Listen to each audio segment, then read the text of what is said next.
I give a fuck? Why do I give a fuck? Why do I try so hard? Why do I care so much? Welcome to Why Do I Give a Fuck? A cross-cultural conversation between myself, Diane Tate, and Johanna Thompson. In these times of great struggle and possible shift, we ask ourselves, why do we give a fuck about any of it? How does the lens we see the world through impact what we see? And what do we do about it?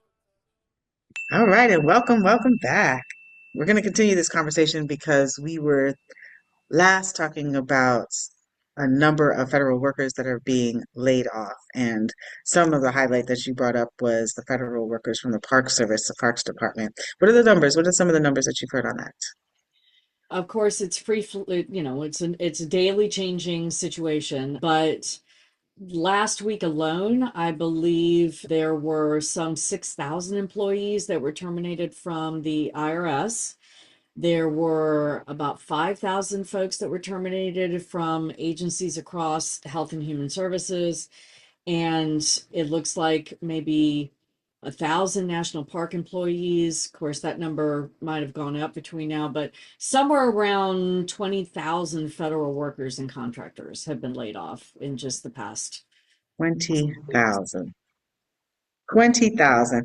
And they're being laid off by Elon Musk's team. Because the question I had was, what position does Elon Musk have to be, leading these mass layoffs of our government workers? That's a moving target too, because originally it was reported that he and Vivek Ramaswamy, who also ran for president as one of President. the Republican candidates early on, that the two of them were co-leaders of this new departmental agency, federal department called the Department of Government Efficiency, otherwise known as DOGE, DOGE. And so, but just in this past week, I heard at some point Trump saying that because there are, as you would imagine, there are, I don't know how many lawsuits that have been filed in federal and state level, probably courts, challenging Trump's, giving this unfettered Power. access to Elon Mm. Musk, especially the IRS records. That was a lot of the buzz last week. Yeah, man. How is he giving away all of everybody's IRS records? But Yeah, then firing employees right before tax season, I know. you know? I This don't is know. like gonna It's yeah, chaos. yeah, yeah. Because Trump is always making a big deal about how he's going to be bringing in all of this new revenue, all of this revenue that has been owed to the US for, however many decades from other countries and from our own taxpayers, corporations that aren't paying their fair share. And yet he's firing all these people at the IRS. It's like, well, who's going to be It's processing? gonna be, yeah. But then also too, getting to the part that we've discussed, kind of touched on in previous episodes about the impact to real people on the ground, Social Security checks. Are they going to get cut and sent out the way they need to be if people are being fired, en masse? And Hmm. so humans to do these activities, to get these Yeah. checks cut and sent, then are people who live off of their Social Security and rely on it to keep a roof over their heads and food on their tables and medicines in their bodies. What are they going to do if they don't get their Social Security checks? And so, yeah, Well, it'll be a problem, it'll be a right? It'll problem. it'll it'll be like a very, very big problem when we're looking at, like, I'm curious, like, what is the demographic breakdown of who gets Social Security across the states, right? Like, where is there going to be a mass of humans that need that resource? And that's how we're going to be able to determine Yeah, what happens in those spaces, right. because people, I mean, our system is structure set up that people rely on those things, Mm-hmm. like Oh, yeah. for all of the living expenses. It's not like supplemental income. It is the foundational income that you rely on. That's why And there's they're jokes about the the first same. of the month Yeah, and stuff. Yeah. Yeah, yeah, yeah. yeah. So yeah, so I mean, I do believe that our court system, maybe for the first time ever, is being utilized in a productive way in terms of trying Hmm. to use the courts to stop and overturn some of his executive orders Hmm. and some of those court, I mean, I by no means have a broad understanding of all of the court actions that are floating around out there, but I know that there are some there are many. ACLU is supporting quite a bit of those actions trying to stop his executive orders. But the problem is that he's even come out to say there were, I think, I might be misstating this, but I believe that there was a court action, there was a lawsuit that was filed against him to stop Elon from having I'm unfettered having access myself. to people's IRS information. And Hmm. there was a federal level judge that said, no, that's not cool. And then Trump came out and said, well, I don't have to listen to him. And he's, yeah, and he's made a few of his Truth Social tweets that basically, I think one of them said, no one is breaking the law when they're trying to save the country. So he's basically saying I can do whatever I want as long as Have I'm I what? Because I'm trying to save the country, but save the country from what? right. Do you know what I mean? Right. Save Right. the country from this kind of narrative that we're seeing, because you sent me this article about the person, the unions that have won political power in Right. Germany, and one Right. of them being the Christian Democratic Union, and then this other alternative to the right AF, wing, um, AFD AFD, alternative to the right. for Germany. It's Deutschland. So our alternative for The Deutschland. Deutschland, for Deutschland. Yeah, I should know that, Uh, having taken German in high school. But but the way that the article was written, it was saying the alternative to the right wing. But point being that the amount of political support that these two parties received has turned out to have an election where we are definitely seeing these very authoritarian figures um, coming into positions of power. And that is what, so we're going to start seeing that type of level of leadership all across the globe. mhm, Very right wing, very high Christian, using religion to mhm, help control the masses. I do want to say.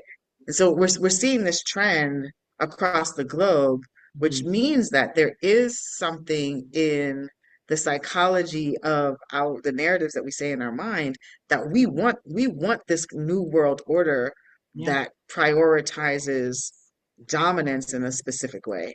Yeah. Um, um, and so that's going to be really very interesting because as these structures are being set up, the reality of the situation is that there is a larger mass than there was before of people without.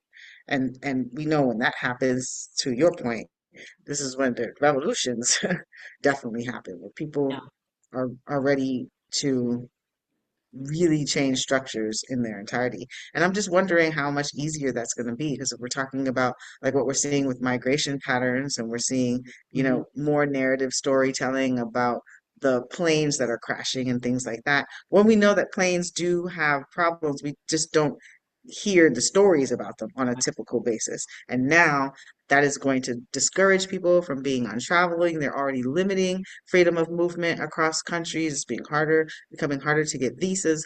Borders are closing. You communicated that there's, more immigration ICE facilities, detention facilities being erected. We know cop cities are being erected. We saw that played out in Palestine and Gaza with the IDF militarized places that then became stopping points West Bank right now, the for West Bank movement. is, yeah, I mean, the tanks are in and they're starting to do in the West Bank, not starting. It's been happening for a minute, but it's escalating even amongst the ceasefire that is not Hmm. really a ceasefire. Yeah, they're bulldozing the West Bank just like they've been bulldozing Gaza now for Hmm. and Trump has been very transparent about what he wants to do in Gaza. He wants, and, Hmm. you know, it's what Bibi has wanted the whole time too, is the Right. eradication of all Palestinians so that they can Build formally up the the entire nation.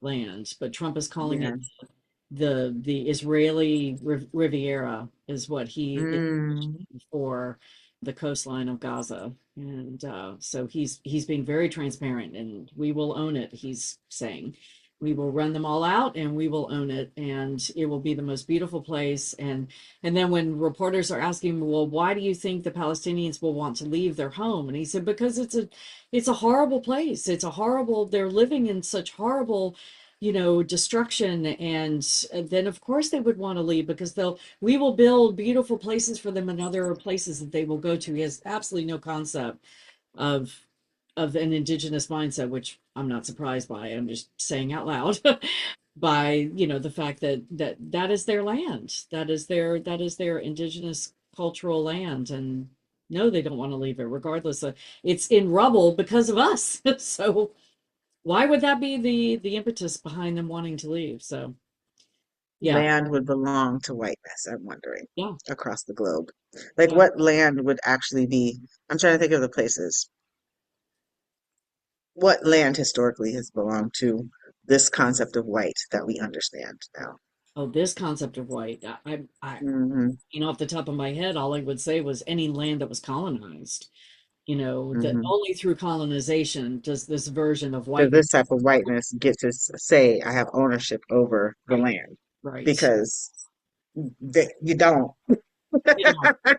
It's very Yeah. skewed. You don't, and Yeah. everything is a take and a displace.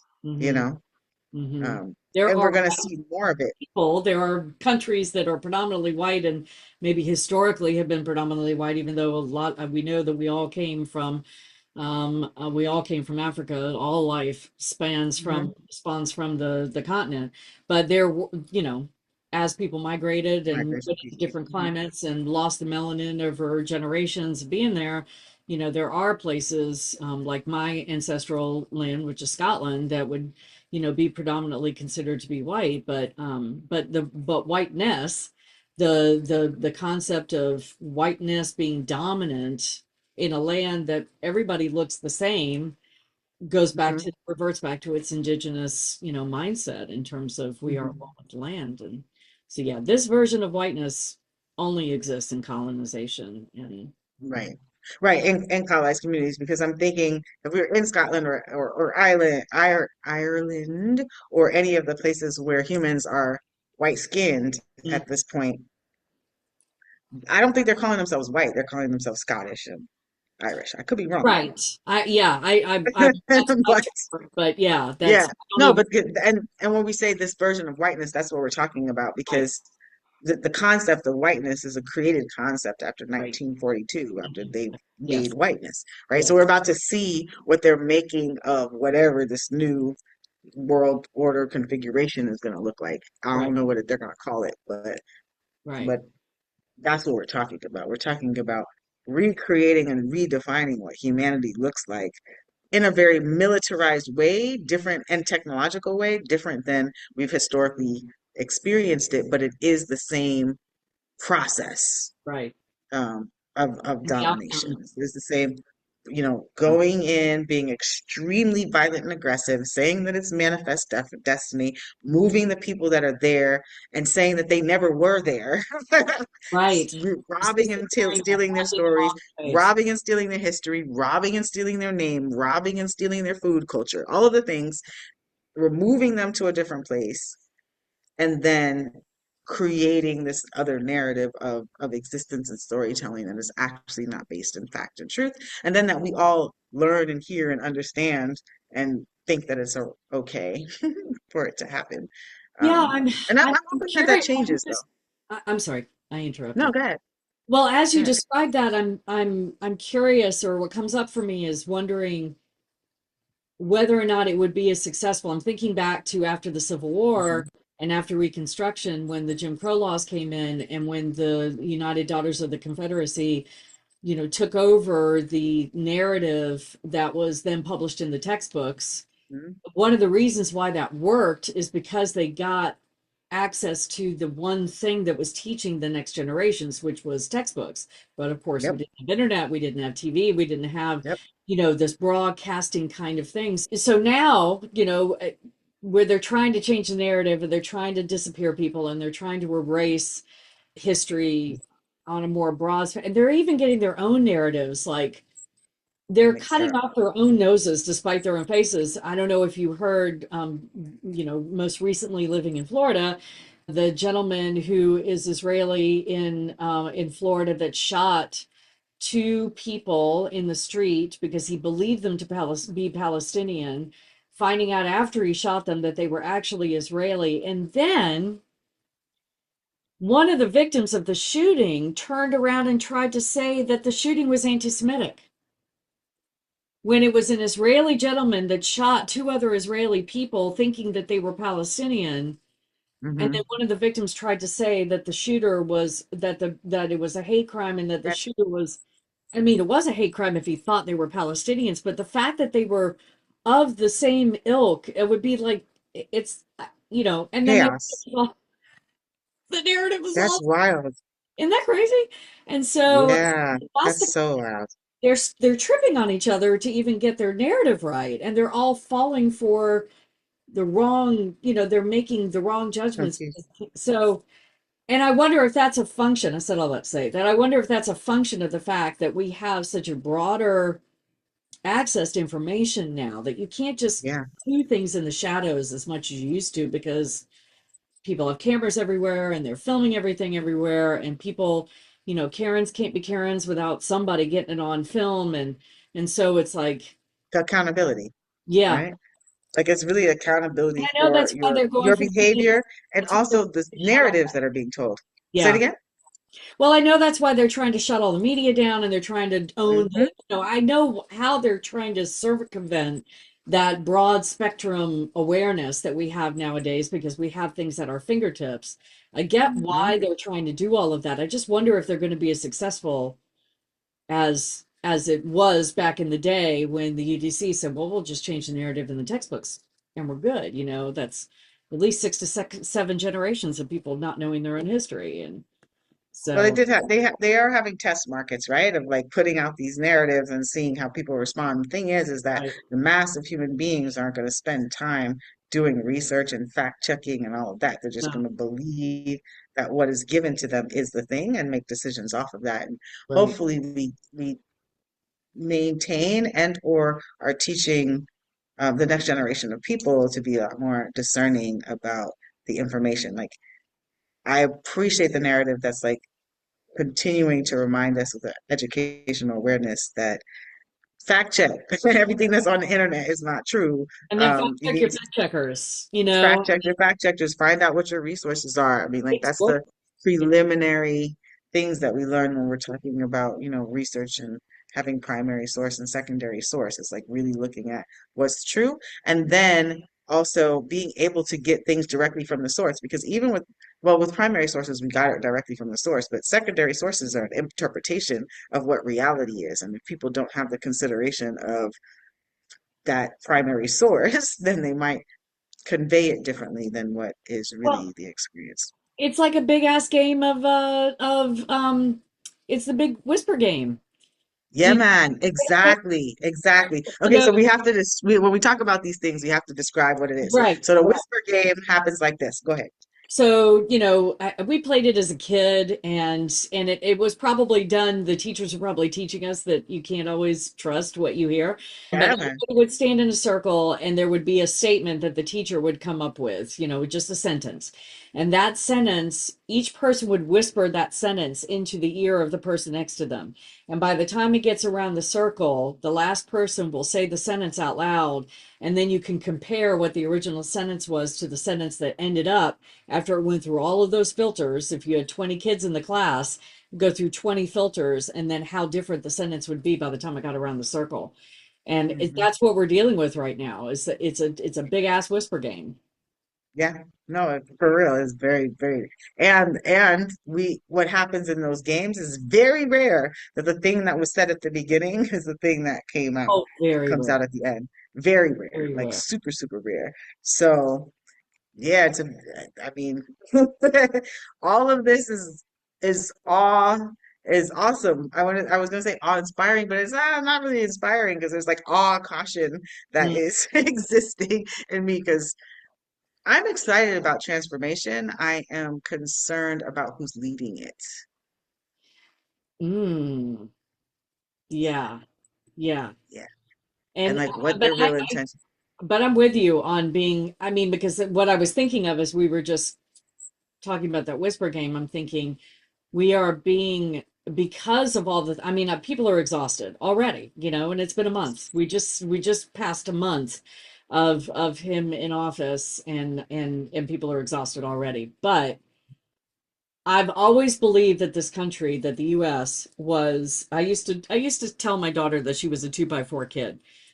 She Okay. had to be A hit two upside by the head four. with a 2x4. Oprah Uh-huh. talked about this a long time ago. You get the Yeah. whisper, and then you Yeah. get the tap on the shoulder, and then you get the smack, Someone need a two and by you four. get the 2x4 upside the head, and then you get the brick wall. And it's like if Okay. you need to train yourself to I try to like get that the two by message four. on the whisper, or maybe the tap on the shoulder. Otherwise you're always going to be getting hit upside the head. And Yeah. my kid was a 2x4 kid. She did not get the whisper. She did not get the tap on the shoulder. It was always had to be the 2x4.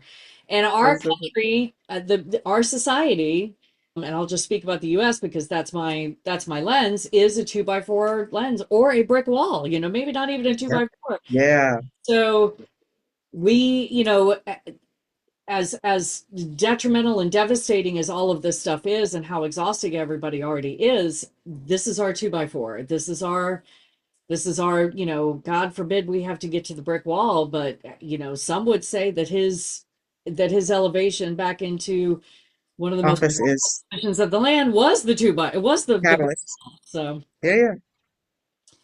we're gonna Absolutely. That is exactly we're gonna it. have to morph or die. Yeah. Yeah, man. And it's not, and we're talking of really from a very US perspective because that's appropriate because that's where we're from and understand. But we're definitely seeing this trend on a globalized platform. Hmm. And so, and then you also have read the books and you read the historical accounts about, New World Order and us existing as humans under that ideology. And that's going to be difficult. It's looking difficult, so it is important to be where you're comfortable experiencing it because the train is way past the station. Has left it so Way, way past the and station. has not only left the station but destroyed the Mhm. tracks behind it. Mm. so Ooh. so it can't go Yeah, back. explain that further. I love that visualization, that metaphor.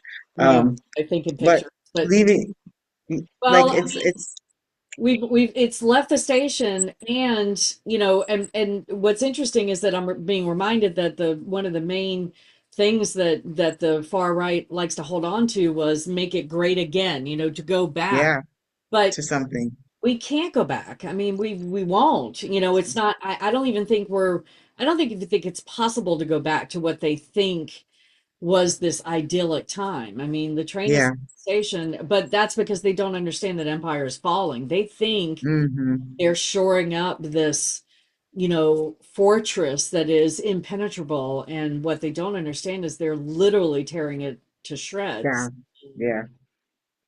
And so, yeah, yeah, it's I mean, that's my theory, at least. There might be some of you out there that don't agree, but yeah.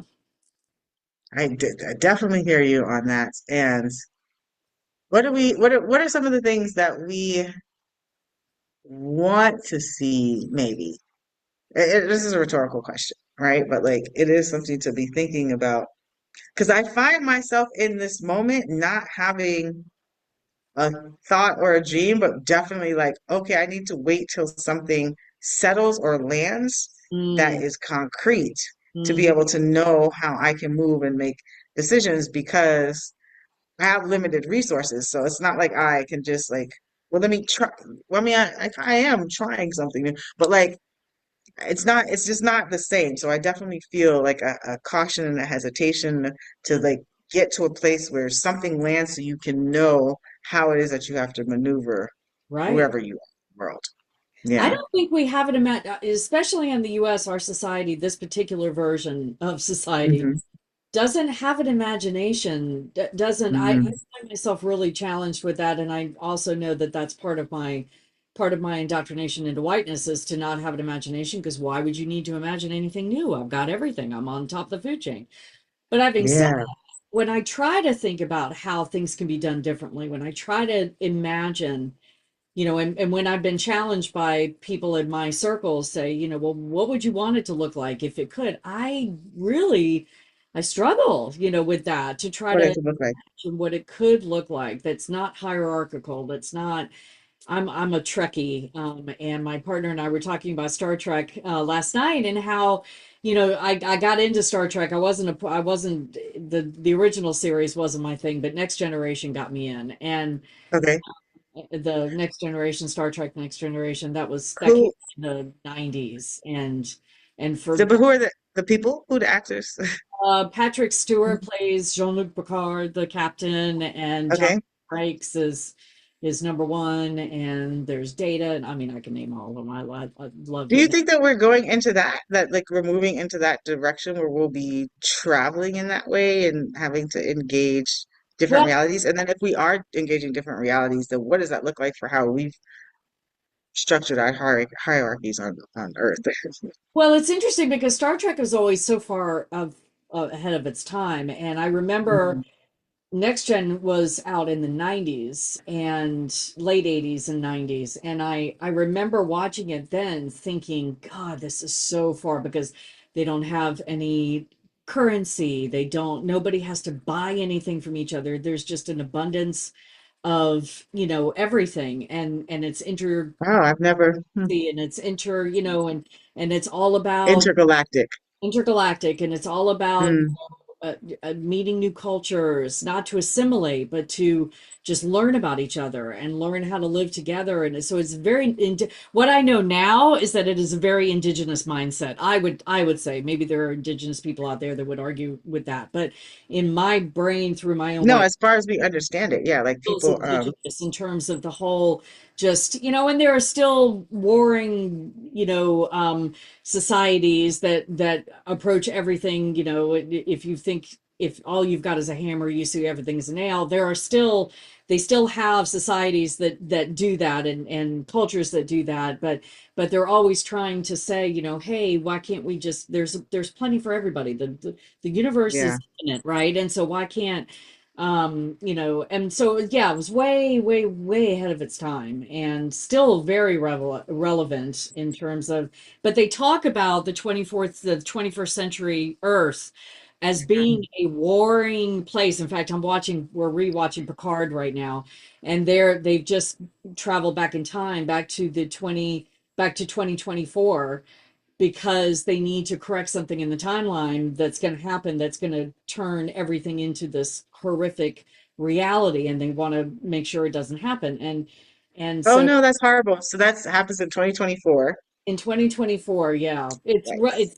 there's a certain deity, that's an entity that's shifted the timeline, and so Picard and everybody have gone back to try to make sure that doesn't happen, so that humanity projects in the, and ascends and gets better That's, in the way that um, it should, instead of this horrible reality that happens because this entity tweaks something. He's a little menace. His name is Q. And for all the Trekkies mm. out there, I'm speaking your language. But Sounds very much like Marvel Universe. We had the same type of thing going yeah, on. yeah, But yeah, but I find this fascinating because my friends were here and we are all like having our own understanding about like what transformation looks like. We were having this conversation. You're talking about Star Trek. We were having this conversation about when we were young watching the Jetsons. And yeah, like yeah. we are actually living the Jetsons. Like if you think about the Jetson things, the microwave, food popping out, the way the refrigerators are, things that open, we haven't started having our own personal fly units yet. But we're there, right? Because I've seen them. I know that they're existing in Probably Europe. They're only having because like there's too much so, money in the transportation on the roads.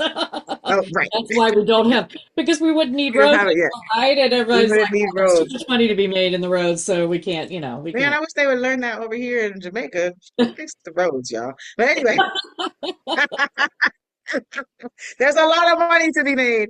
Yes, there it is. But but we say that, and thinking about Star Trek and thinking about coming to this time where you have to go back and fix something. Because I was going to ask you what I don't remember in any of the Star Trek episodes, and I haven't watched it as an adult human, but any of the Star Trek episodes, I was trying to recall what was happening on Earth. So you just gave me some insight to the fact that it was like warring. And then if you're looking at the other, you know, guidebooks like a Bible and Revelations, and there's all of these things that are happening that were spoken about in that book that could be related to Mhm. things that are happening now. And it's like we know that we are sitting and living in that moment of transformation. And then like, Yeah. what do we do about it? Do Well, you know what I mean? Like, I to mean, your point, you can drive, you can know that a immigration center is right, or you can not. You could be driving past an immigration center and not know this an immigration center, and it be having the same type of horrific things that concentration camps or Chinese camps or all of these things that we know about later on that were horrible humanitarian centers of destruction and harm to people. And when we ask ourselves, what would we have done at that time? Now we're sitting in the reality of what it is that you would be doing at that time. yeah, yeah, yeah. That is it. But to your point about sitting and on some level, my word, I don't remember if you use this word, but waiting to see what happens, to know how to move and react.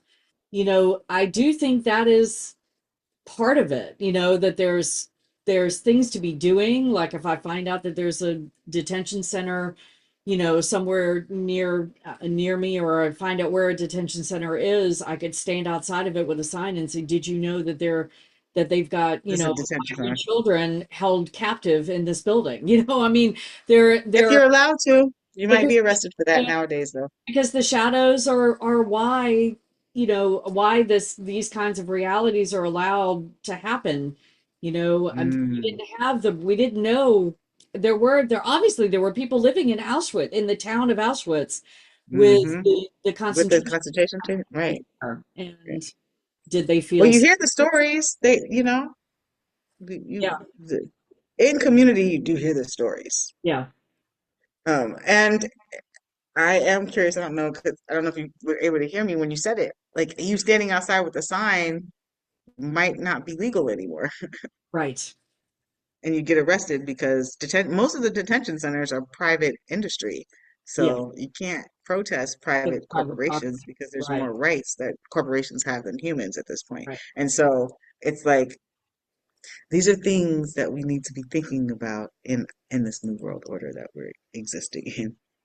And not get so overwhelmed that we become stagnant. Right. And learn how to take care of yourself and rest because a lot is going on and we are feeling it. Why do I give a fuck? Why do Thanks for I give joining a us. fuck? Until next time, Why as you do I move try throughout so your day, hard? continue to ask yourself, Why do I give a Why Do I Give a Fuck Fuck is produced in collaboration with Johanna and Diane. Music by Norwegian musician Water. See you next time.